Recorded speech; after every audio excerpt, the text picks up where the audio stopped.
हाथी का अंडा। शेख चिल्ली की कहानी। एक बार शेख चिल्ली को उसकी माँ कुछ पैसे देकर घर का जरूरी सामान खरीदने के लिए शहर भेजती है।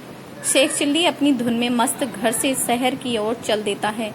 शहर में जाते समय उसे रास्ते में एक आदमी तरबूज बेचते मिलता है। शेख चिल्ली उससे पूछता है, यह क्या है और कितने में दोगे? वह आदमी शेख चिल्ली को भांप लेता है कि यह बुद्धू है। वह शेख चिल्ली से कहता है, यह हाथी का अंडा है। क्या हाथी का अंडा? यह हाथी का अंडा है। कितने में दिया यह हाथी का अंडा? वह आदमी कहता है, 4 पैसे में।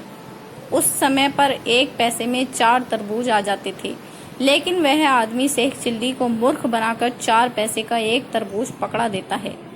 शेख चिल्ली केवल 4 ही पैसे लिए रहता है तो तरबूज लेकर घर को वापस लौट जाता है। रास्ते में सोचता है, माँ को तो कुछ पता ही नहीं है इस हाथी के अंडे से जब हाथी निकलेगा और वह बड़ा हो जाएगा तब हमें इतने पैसे मिलेंगे कि हम अमीर हो जाएंगे।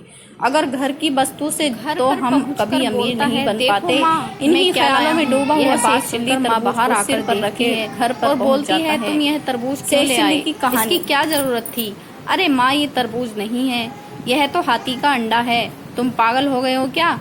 मैं क्यों पागल हो गया? यह हाथी का अंडा है। कुछ दिनों में इससे हाथी का बच्चा निकलेगा। अरे तुम कितने बड़े मूर्ख हो! तरबूज को हाथी का अंडा समझकर खरीद लाए। गुस्से से लाल माँ ने शेख चिल्ली की खूब पिटाई की।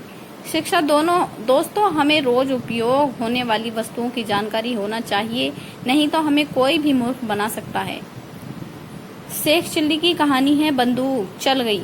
एक बार शेख चिल्ली जोर जोर से भागता हुआ चला जा रहा था और चिल्ला रहा था, बंदूक चल गई, बंदूक चल गई, बंदूक चल गई।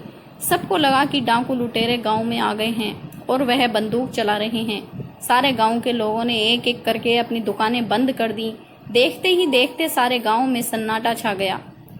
सब लोग घर में दुबक कर बैठ गए। शेख चिल्ली फिर भी नहीं रुका। पूरे गांव में दौड़ दौड़ कर एक ही बात चिल्लाए, बंदूक चल गई, बंदूक चल गई। बहुत देर तक जब गांव वालों को किसी की आवाज नहीं सुनाई दी, तब कुछ लोग हिम्मत करके बाहर निकले और शेख चिल्ली को ढूंढने लगे। जब शेख चिल्ली उनको मिला तो उन्होंने शेख चिल्ली से पूछा, भाई कहाँ बंदूक चली और किसको गोली लगी? शेख चिल्ली की कहानी। शेख चिल्ली बोला, गोली तो किसी को नहीं लगी। बंदूक किसने चलाई? वह मैंने चलाई। क्या तुमने बंदूक चलाई? पर तुमने क्यों बंदूक चलाई? मैं बाजार से बहुत दिन पहले एक बंदूक लाया था जो चल ही नहीं रही थी। वह ठीक करने के बाद बड़ी मुश्किल से आज वह बंदूक चली है। कौन सी बंदूक? यह देखो, खिलौने वाली बंदूक। तुम जब से यह चिल्ला रहे थे कि यह बंदूक चल गई? हाँ, मैं तो यही चिल्ला रहा था कि बंदूक चल गई, बंदूक चल गई। बड़े दिनों बाद मेरी बंदूक चली, इसलिए मैं बहुत खुश था और चिल्ला चिल्ला कर सबको बता रहा था कि बंदूक चल गई। सब लोगों ने अपनी मूर्खता के लिए शेख चिल्ली को दोषी ठहराया, जबकि वह हाथ में खिलौने वाली बंदूक लिए दौड़ रहा था। यह किसी ने नहीं देखा और सब लोग शेख चिल्ली के घर पर शिकायत करते देते हैं और उसको माँ से जोर जोर से डांट पड़ती है। शिक्षा चाहे कैसा भी माहौल हो, हमें एक बार परिस्थिति को ध्यान से जरूर देखना चाहिए। अगर लोग शेख चिल्ली के हाथ की बंदूक देख लेते तो वह समझ जाते कि यह खिलौनों की बंदूक चली है। शेख चिल्ली की कहानी। एक बार की बात है, गांव में बाहर से डॉक्टर आए और गांव के सारे लोगों को इकट्ठा किया। डॉक्टर साहब सबको मौका आने पर कैसे लोगों की जान बचाई जाए, इसकी शिक्षा सबको दे रहे थे। डॉक्टर साहब ने हर चीज़ के अलग अलग नुस्खे दिए, जैसे कोई जल जाए तो क्या करना चाहिए। शेख चिल्ली की कहानी। कोई घोड़े से गिर जाए तो क्या करना चाहिए, किसी का हाथ टूट जाए तो क्या करना चाहिए, कोई पानी में डूब जाए और उसकी सांस रुक जाए तो उसके बाद क्या करना चाहिए। डॉक्टर साहब ने 2-3 घंटे तक सबको आसानी से इलाज के बारे में समझाया था, ताकि गाँव में जागरूकता आए और ऐसे मौके पड़ने पर गाँव के लोगों की जान बच जाए। इतना समझाने के बाद डॉक्टर साहब को लगा, मैंने तो समझा दिया, पर लोगों को यह समझ में आया कि नहीं।